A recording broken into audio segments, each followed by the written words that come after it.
ہم لوگ اپنی آنکھوں سے دیکھتے بھی ہیں روزانہ کہ اللہ رب العالمین ایک مرتبہ موت دیتا ہے، پھر اللہ رب العالمین زندگی دیتا ہے، ایسا بھی کرتا ہے۔ دیکھو ہم لوگ جب سونے کے لیے جاتے ہیں تو پیارے نبی صلی اللہ علیہ وسلم نے ایک دعا سکھائی۔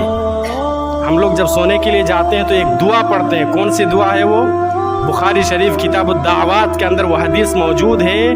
ہم لوگ جب سونے کے لیے جاتے ہیں، پیارے نبی جب بھی جاتے تھے سونے کے لیے تو یہ دعا پڑھتے تھے، اللہم باسمک اموت و احیا، یا اللہ میں تیرے نام کے ساتھ مرتا ہوں اور تیرے نام کے ساتھ جیتا ہوں، سوتا ہوں۔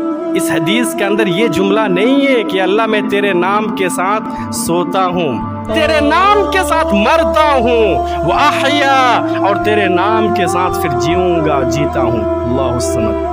گویا کہ ہم جب سو جاتے ہیں تو پھر مر جاتے ہیں، صبح اللہ رب العالمین پھر ہمیں دوبارہ زندہ کرتا ہے۔ تو ہم نے دیکھ لیا نا اپنی آنکھوں سے، یہی تو بعض بادل موت کی دلیل ہے کہ ہمیں ایک مرتبہ موت آئے گی، اس کے بعد پھر اللہ رب العالمین ہمیں دوبارہ جیوت کرے گا، زندہ کرے گا، اللہ رب العالمین حساب و کتاب لے گا۔ اللہ نے کہا کہ سمجھ میں نہیں آ رہی ہے تم لوگوں کو، اگر نہیں سمجھ میں آ رہی ہے تو دیکھو میں روزانہ تمہیں نظارہ دکھاتا ہوں۔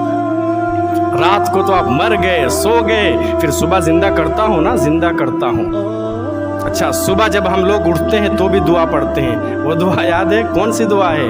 اسی حدیث کے اندر اس دعا کا بھی ذکر ہے جو جب ہم لوگ صبح کو اٹھتے ہیں تو دعا پڑھتے ہیں، الحمدللہ الذی احیانا بعدما اماتنا والیہ النشور۔ یہ دعا پڑھنا چاہیے۔ کیا ہے ترجمہ؟ تمام تعریفیں اللہ رب العالمین کے لیے ہیں جس نے ہمیں موت کے بعد زندہ کیا۔ یہ ترجمہ ہے۔ دیکھ رہے ہیں دعا میں ہم کیا بولتے ہیں؟